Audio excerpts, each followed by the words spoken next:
नमस्कार दोस्तों। अ, आज हम देख रहे हैं फाइनेंशियल एस्ट्रोलॉजी ग्लोबल चैनल पे कि 7 मार्च 2025 के लिए जो सुबह में हमने प्रेडिक्शन किया था इंट्राडे का, वो कैसा था, उसका आज हम रिव्यू करेंगे। और अभी मार्केट क्लोज हो चुका है। अभी टाइम हो रहा है 4 बज रहे हैं। तो हम ये इसमें देखेंगे, इस वीडियो में ये देखेंगे कि सुबह की हमारी प्रेडिक्शन कितनी एक्यूरेट रही, मार्केट ने हमारे स्ट्रेटजी को कितना फॉलो किया, कौन से सेक्टर्स ने उम्मीद के मुताबिक परफॉर्मेंस अच्छा दिया और कहाँ मिस्टेक हुई है, कहाँ हमारे एज एक्सपेक्टेड मूवमेंट नहीं मिली है। आगे की स्ट्रेटजी और इम्प्रूवमेंट्स पे भी हम ध्यान देंगे इस वीडियो में। तो बिना देरी किए हम सीधे आते हैं अपनी इस एनालिसिस पे और देखते हैं कि हमने सुबह में ओपनिंग का दिया था कि हल्का गैप डाउन होने की प्रोबेबिलिटी है, जो कि रियली में निफ्टी ने उसी रेंज में मार्केट ओपन हुई। 22,544 पे खुली है। हमने 20 से 60 के आसपास का रेंज दिया था। तो ये 100% एक्यूरेसी इसमें मिल गई हमें। फिर हमने देखा था कि इंट्राडे ट्रेंड प्रेडिक्शन जो हमने टाइम के अकॉर्डिंग फेज वाइज बांट के करा था, उसमें क्या था कि पहला जो हमारा फेज था 9:15 से लेके 11 बजे, इसमें साइडवेज मार्केट की हमने बात करी थी और मार्केट को यहाँ तक R1 तक जाने की प्रोबेबिलिटी बताई थी, जो कि काफ़ी हद तक सही रहा है। फिर सेकंड फेज में हमने बताया था कि मार्केट में सेलिंग प्रेशर आएगा। तो अब हम देखें कि यहाँ 11 बजे से 11 सवा 11 से मार्केट में सेलिंग प्रेशर आया है और एलओसी तक आया है, जो कि हमारा प्रेडिक्टेड था कि S1 तक जाएगा, जो कि एलओसी तक आके रुक गया। फिर हमने थर्ड फेज में प्रिडिक्ट किया था 2 बजे से मार्केट में शॉर्ट कवरिंग होने की प्रोबेबिलिटी है। तो अगर हम देखें तो 2 बजे से मार्केट में शॉर्ट कवरिंग हुई है और अच्छी हुई है, बुरी नहीं हुई है। तो रियलिटी में पहले हाफ में हल्का बुलिश मूव देखने को मिला, लेकिन जैसा एक्सपेक्ट किया था रेजिस्टेंस के पास, इस रेजिस्टेंस 1 के पास प्रॉफिट बुकिंग हुई और मार्केट में फिर से लाइन ऑफ कंट्रोल के पास जाने को मौका मिला और यहाँ तक मार्केट गया भी। 2 बजे के बाद शॉर्ट कवरिंग की संभावना थी, तो वो भी हुई। मार्केट रेजिस्टेंस होल्ड नहीं कर पाया और मार्केट ने थोड़ा सा पुश कर दिया तो नीचे आ गया। तो जैसा कि हमने सुबह में प्रेडिक्शन दिया था 3 फेज में, वो तीनों फेज हमारे यहाँ मैच हो रहे हैं और 80% तक का हमने प्रेडिक्शन बताया था कि 80% एक्यूरेसी है इसमें। तो हमारा जो ओवरऑल प्रेडिक्शन था हमारे डेटा के अकॉर्डिंग, ये 93% का एक्यूरेसी मिला है। हमने जो भी प्रोडक्ट किया था उसके वहाँ पे, बस ये R1 और S1 तक मार्केट नहीं गया। R1 तक तो गया है, S1 तक नहीं गया। बाकी ओवरऑल देखा जाए तो सब कुछ सही है, कहीं कोई गड़बड़ी नहीं है। हमने कहा था कि निफ्टी 21,950 से 21,870 के पास सपोर्ट लेकर रिकवरी दिखा सकती है, जो कि रियलिटी में क्लोजिंग 22,536 पर हुई, जो हमारी एक्सपेक्टेड सपोर्ट जोन के ऊपर ही रही है। आप देखेंगे तो ये इसके ऊपर ही है। तो ओपनिंग फ्लैट तो थोड़ा सा गैप डाउन ही हुआ, वो हमारा प्रेडिक्शन सही था। रेजिस्टेंस 22,650 के आसपास प्रॉफिट बुकिंग आई, ये भी सही था। और 11 बजे के बाद सेलिंग प्रेशर आया, ये भी हमारा प्रेडिक्शन सही था।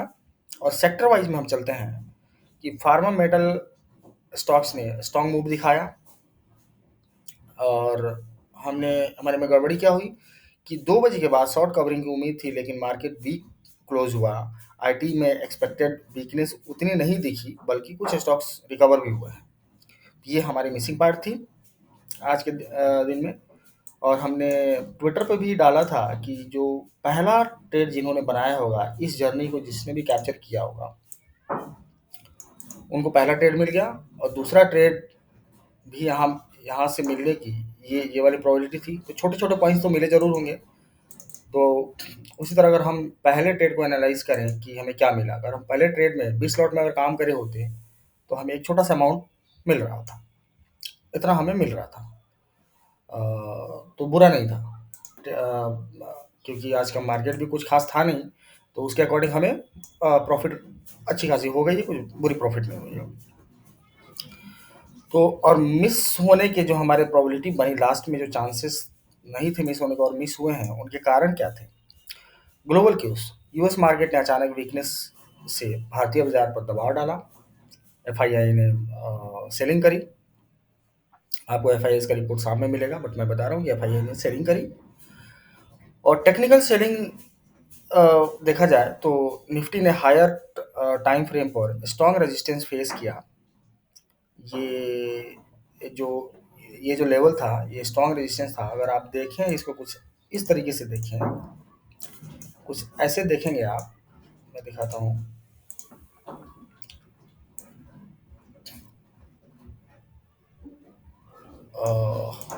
बताता हूँ मैं, आप कुछ ऐसे आ जाइए। अब ये जो था, ये जो आप ट्रेंड लाइन देख रहे हैं, बहुत स्ट्रॉन्ग ट्रेंड लाइन है।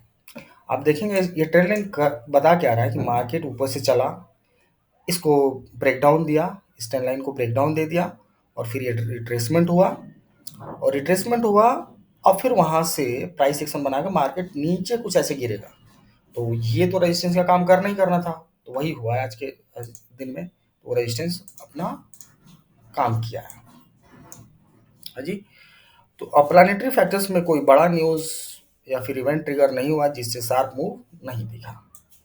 ये हमारा तीसरा पॉइंट हो गया आज का। तो बेस्ट ट्रेडिंग स्ट्रेटजी जो हमने बताया था, उसका आउटकम क्या था? पहला फेज में आपको प्रॉफिट मिला, दूसरा फेज इसमें भी आपको प्रॉफिट मिला। इसमें कोई चेंज हुआ ही नहीं, जैसा बताया था वैसा हुआ। हाँ, थोड़ा थोड़ा मिला, बट मिला तो अच्छा, जीरो तो नहीं गया, कुछ ना कुछ तो मिला ही। अगर आप इसको फॉलो नहीं करते आपको तो कुछ नहीं मिलता फिर। तो आपको बहुत अच्छा मिला, अगर देखा जाए उसके अकॉर्डिंग बहुत अच्छा मिला।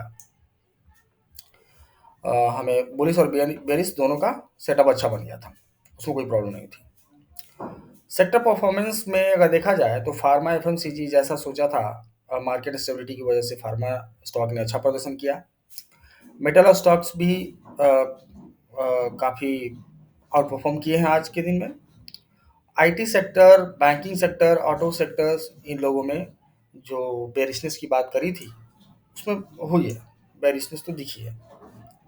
आप देखिए यहाँ पे एचडीएफसी हो गया, इसमें भी दिख ही रहा है। एक्सिस में गैप डाउन खोला था तो 3 पॉइंट का, 3 रुपये का कोई मतलब भी नहीं बनता है। तो कहीं कुछ इसमें बुलिशनेस नहीं आया है, जैसा बताया था वैसा हुआ है, बेरिशनेस दिया है। मार्केट ने स्टेबिलिटी बना के रखी है, ऊपर नहीं जाने दिया मार्केट को, इन सेक्टर्स को। तो क्या सीखा आज के मार्केट में? आज के मार्केट में ज़्यादातर हमारी प्रेडिक्शन के हिसाब से चला, खासकर ओपनिंग, रेजिस्टेंस, रिजेक्शन और सेलिंग प्रेशर, ये सारी चीज़ें अपने प्रेडिक्शन के अकॉर्डिंग हुई हैं। लेकिन शॉर्ट कवरिंग एक्सपेक्टेशन सही नहीं रही है। ये जो हुई ये सही नहीं रही, कि फिर बाद में मार्केट गिर गया, तो ये नहीं रही है, क्योंकि global cues and technical resistance ने दबाव बना दिया ऊपर, अभी जो मैंने दिखाया हायर टाइम फ्रेम पे। अगली बार global news and technical factor को ज़्यादा वेटेज देंगे ताकि एक्यूरेसी हमारी और थोड़ी सी इंप्रूव हो जाए। फिर भी 93% की एक्यूरेसी बहुत बड़ी होती है, और खासकर स्टॉक मार्केट में। तो दोस्तों, आज के इंट्राडे रिव्यू में बस इतना ही। अगर आपको ये एनालिसिस पसंद आया तो लाइक ज़रूर करें, कमेंट में बताएं कि आपकी आज की स्ट्रेटजी इससे मैच हुई। चैनल को सब्सक्राइब करें और बेल आइकन दबाएं ताकि अगली मार्केट अपडेट आपकी नोटिफिकेशन मिलती रहे। हमें फॉलो करने के लिए हमारे सोशल मीडिया लिंक्स दिए गए हैं और इस वीडियो में भी आपको मिल जाएंगे। तो अगले मिलते हैं अगले वीडियो में। Happy trading.